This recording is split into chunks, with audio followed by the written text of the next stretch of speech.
네, 양승태 전 대법원장 재임 시절에요. 법원 행정처가 박근혜 정부 청와대와 이른바 재판을 거래하려고 했다는 문건이 법원 내부 컴퓨터에서 나와서 지금 논란이 일고 있습니다. 그리고 갑질 논란으로 대한민국을 참 떠들썩하게 했죠. 한진 총수 일가의 이명희 씨가 오늘 경찰에 소환돼서 지금 조사를 받고 있습니다. 관련 내용 자세히 들어보도록 하겠습니다. 백성문 변호사님 나와 있습니다. 어서 오십시오. 네, 안녕하세요. 자, 제가 지금 읽어드렸는데 네. 박근혜 정부 시절에 법원행정처가 청와대하고 재판을 가지고 무슨 거래하려고 했다는 의혹이라는 건데요. 이게 전 잘 이해가 안 가요. 재판을 가지고 어떻게 거래한다는 건지. 그러니까 일단 그 논의의 출발점은 그 사법부 블랙리스트와 관련해서 이제 특별조사단이 꾸려져서 조사라는 과정에서 이제 문건이 드러나게 된 건데요. 그러니까 박근혜 정부 시절에 가장 이제 대법원의 수건 사업이 상고법원입니다. 상고법원. 네, 상고법원을 이제 설치를 하려면 어디에 도움이 필요할까요? 정부하고 국회입니다. 왜냐하면 정부 그리고 또 국회에서 나중에 법을 만들어줘야 사실상 이제 상고법원이라는 게 생길 수 있는 거지 않습니까? 그래서 정부와 무언가 재판을 가지고 거래를 했다라는 의혹을 충분히 살 수 있을 만한 문건들이 나오게 된 건데 하나 먼저 말씀드리면 이제 2015년 3월 25일에 작성된 문건입니다. 내용 보시면 상고제도 개선 필요성, 시급성 등을 강조하고 청와대 대응 전략입니다. 그리고 밑에 보면 원세훈 사건 적어도 전원합의체 판단 등을 기대하는 것으로 보임. 그러니까 이 전원합의체 판단을 기대하는 것으로 보인다라는 건 아무래도 이제 파기환송까지 염두에 둔 그런 언급이라고 보시면 됩니다. 청와대가 기대하는 것으로 보임 이런 거죠? 네, 그렇습니다. 그러니까 이제 청와대가 기대하는 대로 무언가를 해주자라는 느낌으로 볼 그런 문건이고요. 또 다음 문건을 보시면 이제 이것도 역시 이제 상고법원과 관련된 내용도 쭉 나오는데 맨 밑에 보시면 박지원 의원 일부 유죄 판결, 원세훈 대법원 파기환송 등 여권에 유리한 재판 결과를 BH가 이제 청와대죠. BH에 대한 유화적 접근 소재로 이용이 가능하다. 그러니까 이런 걸 보면 어떤 특정한 판결을 통해서 정부의 입맛에 맞게 만들어주고 그걸 통해서 나중에 정부에서 상고법원 설치하는 데 좀 힘을 좀 받으려고 했던 것이 아니냐. 이제 그런 의혹을 살 만한 문건들이 발견된 겁니다. 자, 개략적인 내용을 들어보니까 어느 정도 이해가 가는데 자, 그러면 자 이제 두 번이나 말씀하셨는데 이 상고법원이 왜 이렇게 중요하길래 이렇게 하려고 하는 거죠? 사실 우리나라 같은 경우 3심제를 채택을 하고 있지 않습니까? 근데 3심 마지막 세 번째 재판을 담당하는 곳이 바로 대법원이죠. 근데 대법원에 너무나 많은 이제 재판이 상고가 이루어지니까 사실상 대법원에서 제대로 된 판단을 하기 힘들다 이런 얘기들은 옛날부터 있었어요. 그래서 대법원은 사회적으로 정말 관심이 많은 사건이나 아니면 판례를 변경해야 될 정도의 아주 중요한 사건만 맡고 아주 간단한 일반 민사 사건이나 형사 사건들은 3심을 상고법원에서 해결을 하자라는 의미로 이제 상고법원을 만들자는 거였는데 이제 이게 찬반이 나뉘는 건 아니 모든 국민이 동일하게 재판을 받을 권리가 있는데 간단한 사건이라고 이거는 좀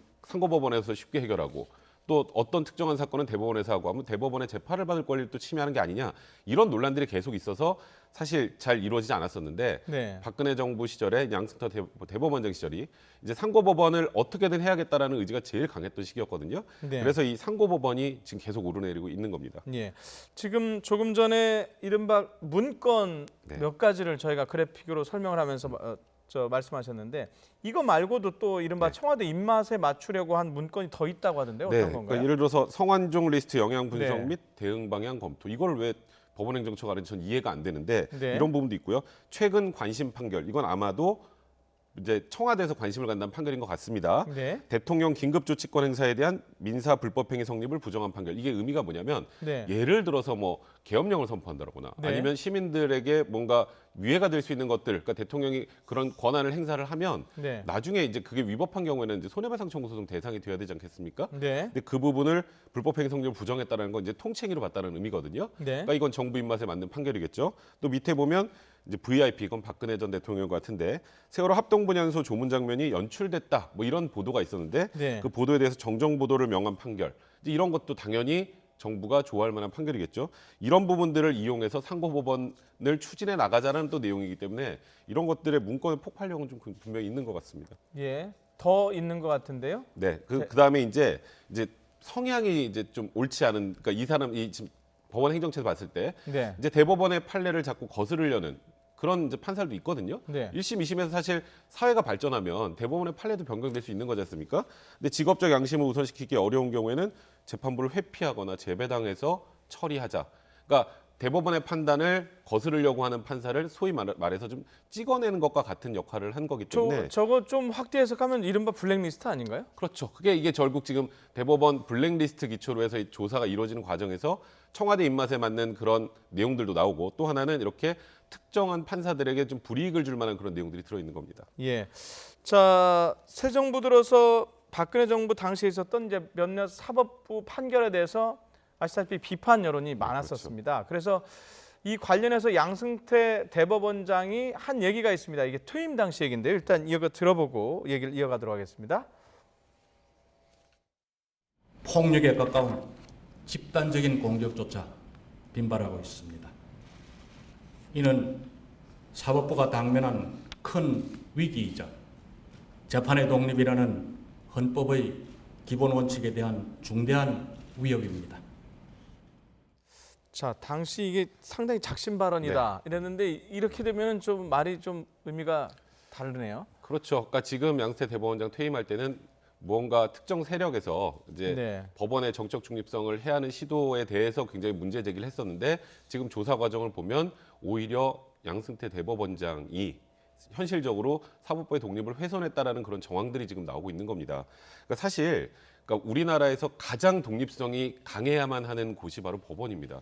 왜냐하면 법원에서 모든 이제 법률적 분쟁의 최종 해석을 해주는 곳이기 때문에 법원이 한쪽으로 편향돼 버리면 그건 사회가 제대로 굴러갈 수가 없어요. 그래서 정말 아까 양승태 대법원장 말대로 사법부 독립이 정말 중요하고 개개 판사가 직접 본인 스스로의 직업적 양심을 가지고 판단을 해야 되는데 이제 그걸 막았다라는 그런 정황들이 나오고 있기 때문에 지금 문제가 되고 있는 거죠. 예, 좀 전에 저희 기자 보도도 했지만은 이게 조사를 이제 본인이 거부한다 그러는데 이거 강제 조사할 수 있나요? 특별조사단이라는 곳은 법원 내에서 이거는 당연히 이제 경찰권이나 이런 것들이 없죠. 그러니까 수사권 같은 것도 없고 그래서 조사를 거부하면 어쩔 수가 없습니다. 그래서 양승태 전 대법원장 같은 경우에 지금 뭐 조사나 뭐 해명이나 답변이나 아무것도 하지 않고 있는 상황이거든요. 그러다 보니까 이제 소위 말해서 이 블랙리스트로 인해서 본인이 손해를 봤다, 본인이 찍혔다라고 생각한 판사들이 양승태 대법원장을 직권남용 혐의로 지금 검찰에 고발한 상태입니다. 그래서 이게 검찰에서 전직 대법원장을 조사하는 초유의 사태가 올 수도 있다 이런 얘기가 지금 나오고 있는 상황입니다. 예.